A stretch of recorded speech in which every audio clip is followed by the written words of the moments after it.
तुम फौरी तौर पर यहाँ से निकल जाओ, सुबह तुम्हारी मुअत्तरी के अहकामात जारी कर दिए जाएंगे।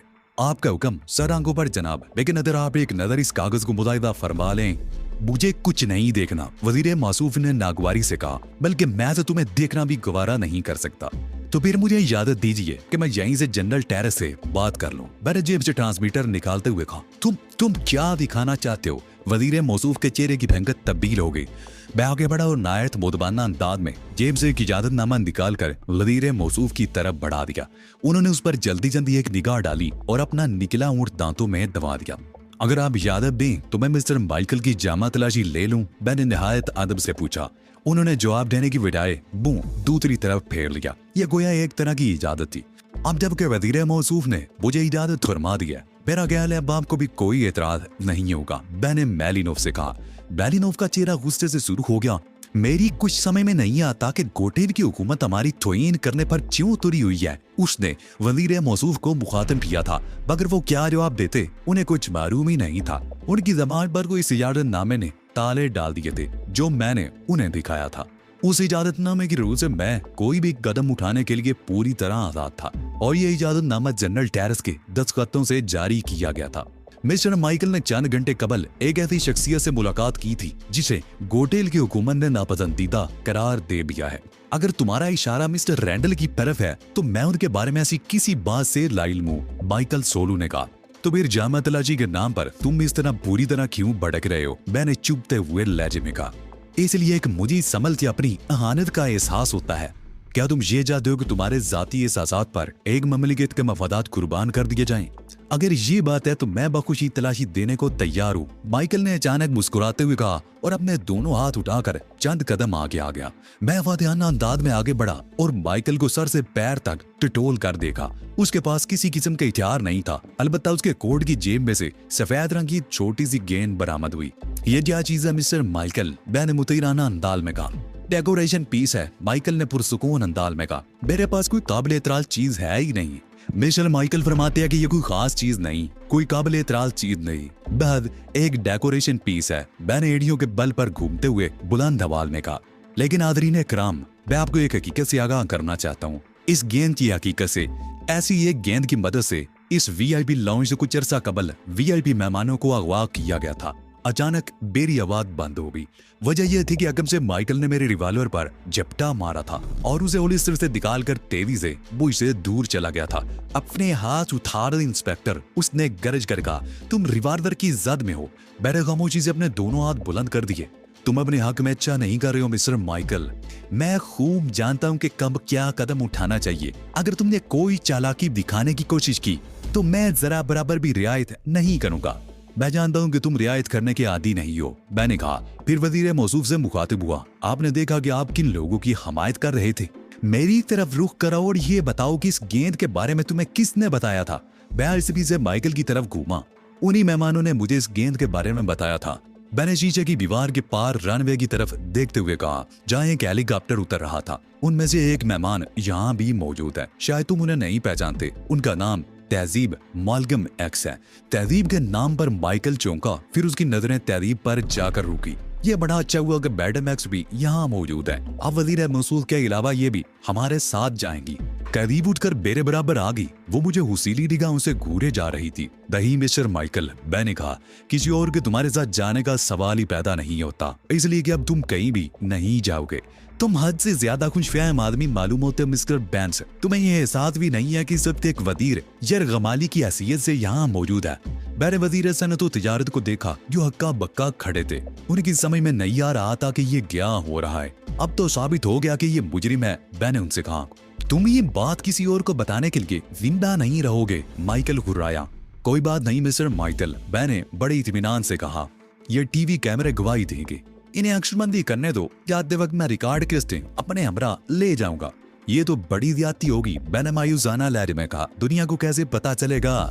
दुनिया को कुछ मालूम होने की जरूरत नहीं, जो हम चाहेंगे वही दुनिया के इल्म में आएगा। माइकल सोलू ने कहा, ये गेंद मुझे वापिस कर दो। माइकल की हिदायत के बाद जब मैं गेंद नीचे कालीन पर रखकर चंद कदम पीछे हट गया और माइकल ने इंतहाई एहतियात का मुजाहरा करते हुए आगे बढ़कर गेंद उठा ली। लेकिन अभी वो उल्टे कदमों चलता हुआ अपनी जगह वापस पहुंचा ही था कि लाउंज का दरवाजा खुला। मैंने पलट कर देखा, रैंडल लाउंज में दाखिल हो रहा था। उसके हाथ पुष्ट पर बंधे हुए थे और उसके अकम में 2 फौजी भी नजर आ रहे थे। रैंडल को देखकर माइकल की आंखें हैरत से फैल गई थी, मगर उसने फौरन ही दानत का मुताला करते हुए अपने हाथ में दबे हुए रिवाल्वर का रुख वजीर सेनत तिजारत की तरफ कर दिया। असला फेंक दो, उसने गरज कर कहा, वरना मैं वजीर मौसूफ को गोली मार दूंगा। दोनों फौजी एक रम को हिचकिचाए, मगर मैंने उन्हें माइकल के हुक्म पर अमल करने का मशवरा दिया और उन्होंने भी मुनासिब यही समझा कि अपने हथियार फेंक दे। तुमने देखा, माइकल ने फातियाना अंदाज में कहा, आप मगर कहो तो हम तुम्हें भी अपने साथ ही ले चलें। 1 मिनट ठहरो, बेनीलूफ ने हाथ उठाकर कहा, मेरी एक तजवीज है, तुम रैंडल को बेशक गिरफ्तार कर लो, मगर माइकल को निकल जाने दो, ये बेवकूफ आदमी है। माइकल खामोश हो गया, गोया वो इस तजवीज से मुत्तफिक था। मैंने वजीर मौसूफ की तरफ देखा। आपका क्या ख्याल है जनाब? मैंने उनसे पूछा। मेरे ख्याल में मिस्टर बेनीलूफ ने एक माकूल तजवीज पेश की है, उन्होंने बर्राई हुई आवाज में कहा। इस तजवीज पर अमल करने में कोई हर्ज नहीं है। और आप क्या कहती हैं मादाम? मैंने तहजीब से कहा। हमारा मुजरिम रैंडल है, जब ये गिरफ्तार हो गया तो हम दीगर लोगों से सरफे नजर कर सकते हैं। मैंने तवील सांस ली। मेरा फैसला ये है मिस्टर बेनीलूफ के माइकल भी खुद को हमारे हवाले कर दे। इससे कम पर मैं किसी मुफाहमत के लिए तैयार नहीं हूँ। मालूम होता है तुम्हारा दिमाग खराब हो गया है, माइकल ने कहा। तुम मेरे साथ सौदेबाजी की पोजीशन में नहीं हो, तुम मेरे साथ सौदेबाजी की पोजीशन में नहीं हो। हमारा पल्ला भारी है, तो मैं इस बलरे को हल्का किए देता हूँ। मैंने अपने हाथ गिराते हुए कहा। खबरदार इंस्पेक्टर, माइकल चीखा, मैं तुमसे पहले उस वजीर को गोली मार दूंगा। जरूर मार दो, मैंने बड़े सुकून से कहा। उसके बाद दूसरी गोली मुझे, तीसरी और चौथी इन 2 फौजियों को, 5वीं तहजीब को और 6ठी खुद अपने आप को मार लेना। मैंने माइकल की तरफ एक कदम बढ़ाया। वजीर मौसूफ के चेहरे की रंगत पहले ही उड़ चुकी थी। गालिबन उन्हें अपनी मौत का यकीन आ गया था, लेकिन माइकल ने रिवाल्वर का रुख तेजी से मेरी तरफ कर दिया था। तुम अहम को, मैं पहले तुम्हें मौत की नींद सुलाऊंगा, किसी और का नंबर बाद में आएगा। मैंने माइकल की तरफ एक कदम और बढ़ाया। लाउंज में छाया हुआ सन्नाटा पहले से गहरा हो गया था। हर शख्स यही तवक्को कर रहा था कि किसी भी लम्हे माइकल के रिवाल्वर से गोली निकलेगी और मुझे चाट जाएगी। तहजीब और वजीर मौसूफ सबसे ज्यादा मुजदरिब थे। रुक जाओ इंस्पेक्टर, वजीर मौसूफ ने बर्राई हुई आवाज में कहा। क्यों हुआ मुका अपनी जान के दर पे हो? मैं वही कर रहा हूँ जो मेरा फर्ज है। मैंने उनकी तरफ देखे बगैर कहा। अपने हाथ ऊपर उठाओ, माइकल ने दुरुस्त लहजे में कहा, वरना मैं तुम्हें अगली वार्निंग नहीं दूंगा। रिवाल्वर हाथ में हो तो चिंटी भी शेर हो जाती है, मैंने मजेकाना अंदाज में कहा। खुद को बरेर या शेर कहलवाने का मुझे कोई शौक नहीं है, माइकल ने सर्द लहजे में कहा। जब असला मौजूद हो फिर ऐसी कोई हमाकत नहीं करनी चाहिए। लेकिन मैं क्या करूं? मैंने मायूसाना अंदाज में कहा। मुझे एक पुराना कर्ज चुकाना है। याद है तुमने मुझे घोटेल एयरपोर्ट के हवाले से ताना दिया था। माइकल सोलू बुरी तरह चौंक पड़ा। कौन तुम? उसने सरसराती हुई आवाज में कहा। उसके चेहरे पर अचानक ही तनाव पैदा हो गया था। मैं तुम्हारा अदली दुश्मन हूं रैंडल, मैंने अचानक सख्त लहजे में कहा। पहचान सको तो मुझे मेरी आवाज से पहचान जाओ। माइकल की आंखें हैरत से खुल गईं। हली, उसके मुंह से बस इतना ही निकला था और उसके साथ ही उसका हाथ बुलंद हो गया। उसने मुझ पर फायर करने का आत्मी फैसला कर लिया था। आज फैसले की रात है रैंडल, मैंने उसके बुलंद होते हुए हाथ की परवाह किए बगैर कहा। आज मालूम हो जाएगा कि तुम कितने ज़ईम, शातिर और दलेर हो। रैंडल का हाथ तेजी से नीचे आया और उसने मेरे सर का निशाना लेकर रिवाल्वर का ट्राइगर दबा दिया। लाउंज की महदूद फिजा में एक धमाका हुआ। रिवाल्वर की नाल से धुआं निकल रहा था, मगर मेरे मुंह से ना तो कोई चीख बरामद हुई थी और ना ही मैं जमीन पर गिरा था। मैं अपने कदमों पर पहले की तरह खड़ा मुस्कुरा रहा था। तुम्हारे लीगवान ने मुझे नाकाबिले तस्खीर बना दिया है। अब मुझ पर गोलियां भी असर नहीं करती। लाउन ने जिनसिनी फैल गई। ऐसा नाकाबिले यकीन मंजर पहले किसी ने नहीं देखा होगा। एक शख्स पर फायर किया गया मगर उसे कुछ भी नहीं हुआ। रैंडल की आंखें भी हैरत से फैल गई थी जो माइकल सोलू के मेकअप में था। अब भी 5 गोलियां बाती हैं रैंडल, मैंने मजेकाना अंदाज में कहा। इन्हें भी आजमा लो, शायद कोई गोली काम कर जाए। मैं तुम्हें मुकम्मल शिकस्त से 2-4 करना चाहता हूँ। रैंडल पर दीवानगी सी तारी हो गई। उसने लगातार 5 बदीद फायर करके रिवाल्वर खाली कर दिया। फायरिंग के नतीजे में मुझे कोई गदीन पूछने के सिवा सब कुछ हुआ और फिर रैंडल ने मुझ पर रिवाल्वर खींच मारा। मैंने झुकाई थी और रिवाल्वर मेरे ऊपर से गुजर गया। फिर जैसे ही मैं सीधा हुआ, रैंडल ने बिजली की थी तेजी से गेंद मेरे चेहरे की तरफ फेंक। मैंने गेंद से बचने की कोशिश नहीं की, उसके बजाय मैंने दोनों हाथ आगे की तरफ बढ़ाए और नायत एहतियात से गेंद को कैच कर लिया। मैं तुम्हें यही मौका दे रहा था, मैंने गेंद तहदीब की तरफ बढ़ाते हुए रैंडल से कहा, जो सन्नाटे के आलम में खड़ा था। दोनों फौजियों ने पोजीशनें संभाल ली थी और अब रैंडल हरकत नहीं कर सकता था। अब क्या हो गया मिस्टर बैलिनोव? मैंने कहा ये दोनों मुजरिम साबित हो गए हैं, लिहाजा मेरी इजाजत हो तो इन दोनों को गिरफ्तार कर लिया जाए। बैलिनोव ने बमुश्किल सार को इस बाती जुम्बश दी। आपके मजीद इत्मीनान के लिए मैं आप लोगों को माइकल जोलू का असल चेहरा दिखाई देता हूँ। मैं रैंडल की तरफ बढ़ा, लेकिन अभी मैं उससे चंद कदम के फासले पर ही था कि उसने मुझ पर झपटने की कोशिश की। मैं उसके लिए पहले से तैयार था, बल्कि सच्ची बात यह है कि मैंने उसे खुद पर हमला करने का मौका फराहम किया था। उसकी गिरफ्तारी से कबल उसे माजूर कर देना जरूरी था। मैंने तेजी से एक तरफ हटकर रैंडल का दायां हाथ जकड़ा और पूरी कुव्वत से कोने के जोड़ पर जरब लगाई। हड्डी टूटने की आवाज सबने ही सुनी थी। मैंने रैंडल को हमेशा के लिए नाकारा कर दिया था। रैंडल के हल से करबनाक चीख निकली। वो गिरा और माई बेआब की तरह लूटने लगा। मैं उसकी चीखों की परवाह किए बगैर नायत बेरहमाना अंदाज उसके सीने पर चढ़कर बैठ गया और भी जरा ही कोशिश के बाद बैरल्स के चेहरे से माइकल सोलू का मेकअप उतार फेंका। अब वहाँ दो रैंडल थे, एक जमीन पर पड़ा लूट रहा था, चीख रहा था और ओल वुल बक रहा था, और दूसरा लाउंज के दरवाजे के करीब खड़ा था। उसे बेनकाब करने के बाद मैं दूसरे रैंडल की तरफ बढ़ा और उसके चेहरे से भी मास्क उतार दिया। वो माइकल सोलू था। सब लोग सख्ते की इसी आलम में थे। एक आलमी तंजीम के सरबराह का इबरतनाक अंजाम उन्होंने अपनी आंखों से देखा था। खुद को नाकाबिले तस्कीर समझने वाला बदतरीन जिल्लत उठाकर गिरफ्तार हो गया था। आज मैंने तमाम कस जुगा लिए हैं रैंडल। जिस जगह से तुमने मुझे और मेरे साथियों को अगवा किया था, मैंने तुम्हें उसी मुकाम पर लाकर मारा है। हुकूमत फ्रांस तुम्हें नहीं छोड़ेगी। रैंडल करबनाक अंदाज में ताड़ा। तुम्हारे तमाम अरबे नाकाम हो चुके हैं। तुम्हारी गिरफ्तारी फ्रांसीसी सफीर की पेश की इजाजत से अमल में आई है। टेरेंस महल वापस पहुंचते पहुंचते सुबह के 4 बज गए थे, मगर वहाँ जनरल टेरेस और कैथी ब्राउन मुझे जागते हुए मिले। बूढ़ी भी वहाँ मौजूद था, जो खूर निगाहों से मुझे घूर रहा था। एक बूढ़ी रह गया जिसे तुम हमेशा बेवकूफ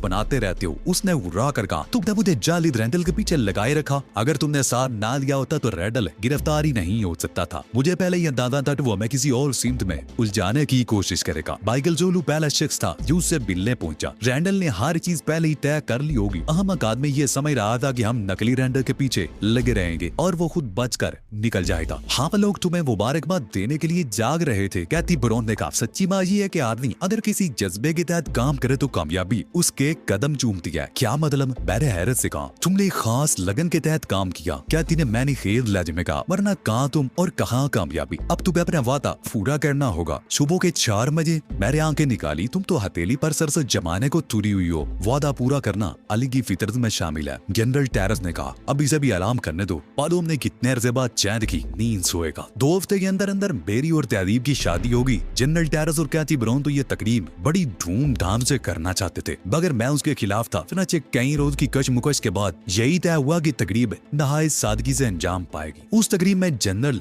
और कैथी ब्राउन के चंद करीबी दोस्त के अलावा अली ग्रुप के अरकान शरीक थे। शादी की तकरीबात इख्तिताम पजीर होने के बाद मैं कोई रात 2 बजे के करीब उजले रूसी में दाखिल हुआ तो मुझ पर एक अजीब सी अफसुर्दगी तारी हो गई थी। मैंने कभी सोचा भी नहीं था कि मेरी शादी वतन से हजारों मील दूर इस तरह होगी कि उसमें मेरे खानदान का एक फर्द भी शरीक नहीं होगा। क्या सोच रहे हो अली? और उसी जोड़े में मलबूस तहजीब ने घूंघट के अकब से शर्मीली आवाज में कहा। मैं आहिस्तगी से चलता हुआ उसके पास पहुंचा और तहजीब के बराबर बैठ गया। मैं किस्मत की उस सितमरे रिवी पर गौर कर रहा था कि मेरी शादी हुई तो दयारे गैर में। मैंने धीमी आवाज में कहा। दुल्हन मनी तहजीब ने घूंघट उलटकर मेरी तरफ देखा। कितनी अजीब बात है, मैं भी यही सोच रही थी। ये मौका ही ऐसा होता है तहजीब, शायद हर एक को ऐसे ही मौके पर अपने बिछड़े हुए अजीजों वकारा याद आते होंगे। मैं कुछ और सोच रही थी अली, तहजीब ने झिझकते हुए कहा। लेकिन नहीं, मैं कुछ भी नहीं कहूंगी वरना तुम सोचोगे। वो खामोश होगी। तहजीब, मैंने तड़प कर कहा, क्या उमंगों भरी इस रात की इब्तिदा बदगुमानी से होगी? तुम्हारे ज़हन में ये बात कैसे आई कि मैं तुम्हारे बारे में कोई गलत बात सोच सकता हूँ? बस आगे कुछ मत कहना अली।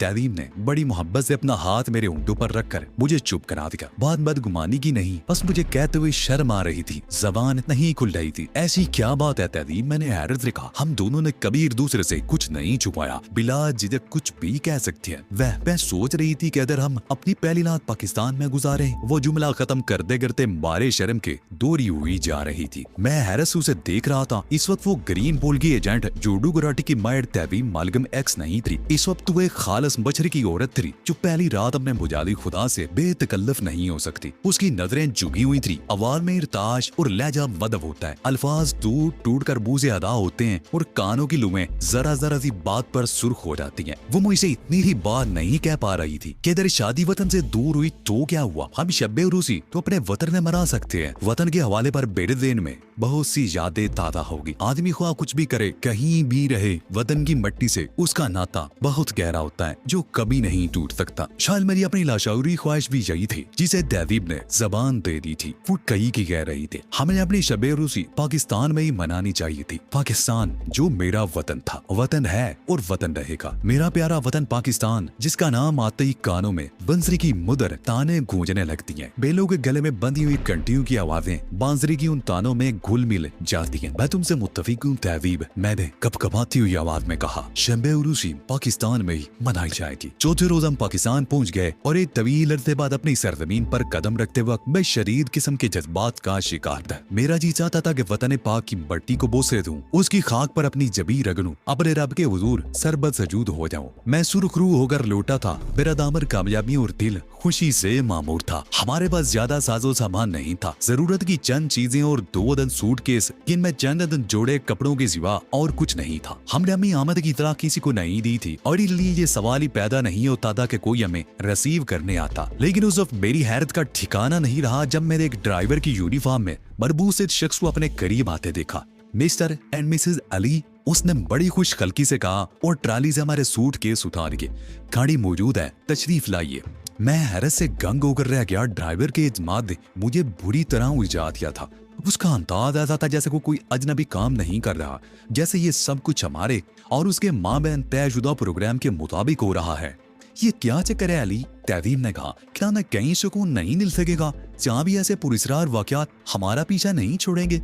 मैं खुद भी इस मकमसे में था, उसे क्या जवाब देता।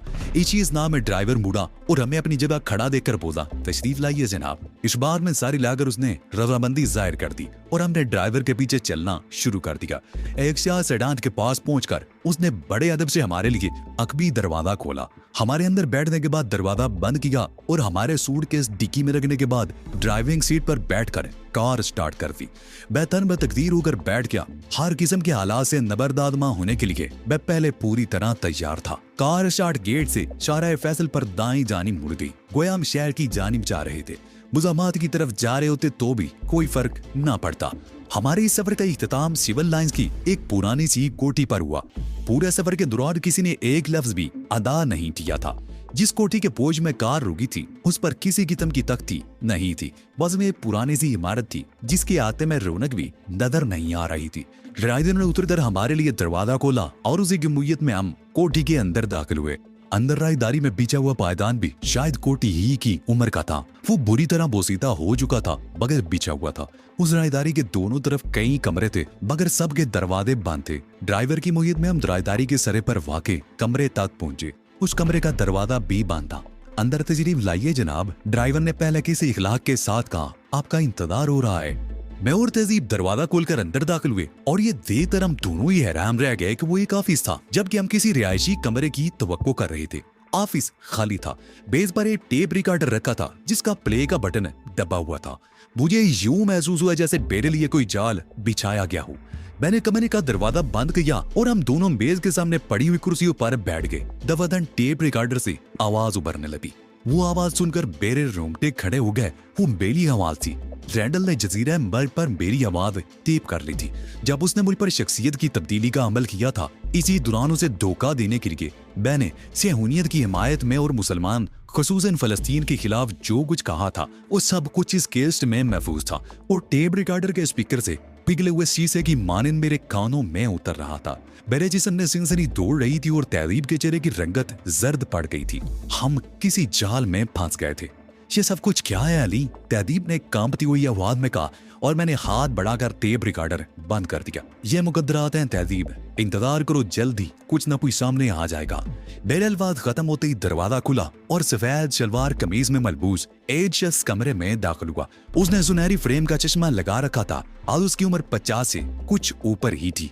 अस्सलामुअलैकुम दोस्तों, उसने बड़े दोस्ताना अंदाज में कहा। वतन वापसी पर मैं आपको खुश आमदीद कहता हूँ। वालेकुम सलाम, मैंने जवाब दिया। खुश आमदीद कहने का यह तरीका कुछ ज्यादा अनोखा नहीं है। वो हंसने लगा और हंसते हुए बेज के अकम में रिवॉल्विंग चेयर पर बैठ गया। बेशक है, लेकिन हम भी क्या करें, ये केस है हमें परसों मौसूल हुई थी। उसके साथ ये एक पैगाम भी था जिसका मफहूम ये था कि मुसलमानों का गंदाल अलियार खान वापिस आ रहा है। ये केस हमें एक दूसरे इदारे के तबस से मिली है। बगैर यूं मालूम होता जैसे ये केस आपके जराइम का सबूत है, लेकिन हम जानते हैं कि ऐसा नहीं। अगर आप यहूदियों के एजेंट होते तो ये गिफ्ट कभी हम तक नहीं पहुंच सकती थी। चुनाचे 2 दिनों के अंदर अंदर हमें दिन रात मेहनत करनी पड़ी। जनरल टेरेसा का राब्ता किया गया और फिर तमाम हकाइक से आगाह होने के बाद ये फैसला किया गया कि हमें आपकी सलाहियतों से इस्तेफादा करना चाहिए। आखिर आपके वतन का भी आप पर कोई हक है। मैंने सुकून की तवील सांस भी, तहवीब भी यूं मुस्कुराई जैसे उसके आसाब पर से कोई बड़ा बोझ हट गया हो। इस हक को अब किस तरह इस्तेमाल करना चाहेंगे? पैदीब ने मुस्कुराते हुए पूछा। अली की मर्जी के मुताबिक उसने इतना मुख्तसर और भरपूर जवाब दिया कि कुछ कहने की गुंजाइश ही नहीं बची थी। पाक सरजमीन पर कदम रखते ही बेरी तस्कीन था सामान हो गया था। आपकी रिहाइश का इंतजाम कर दिया गया है और साथ ही 1 महीने की छुट्टी का भी। उसने मुस्कुराते हुए था। पहले आप हनीमून मना रहे हैं, फिर हम बकिया बातें भी तय करेंगे। मैं बहुत कड़ी शराइत भी पेश कर सकता हूँ। मैंने कहा, आप कितनी कड़ी शराइत पेश करेंगे अली साहब? उसने संजीदा होते हुए कहा, मैं अपने इदारे का सरबराह हूँ, लेकिन बाखुदा मैं आपकी मातहती में काम करके फख्र महसूस करूंगा। इससे ज्यादा मैं और क्या कह सकता हूँ? इससे ज्यादा वाकई कुछ कहा नहीं जा सकता था। इस बात को कई साल गुजर चुके हैं। मैं अभी यहूदियों के खिलाफ बरसरे पैकार हूँ, मगर अब मैं अपने वतन के लिए काम कर रहा हूँ, क्योंकि मैं एक इंतहाई खुफिया और हसास नोयत के मुल्की इदारे से वाबस्ता हूँ। इसलिए अपने वो कारनामे कलमबंद नहीं करा सकता जो इसी दौरान मैंने सर अंजाम दिए। ताहम इतना जरूर कह सकता हूँ कि जब भी आप अखबार में किसी यहूदी की गिरफ्तारी या किसी सियोनी मंसूबे की नाकामी की खबर पढ़ा करें तो इस नाचीज अलियार खान को जरूर याद कर लिया करें।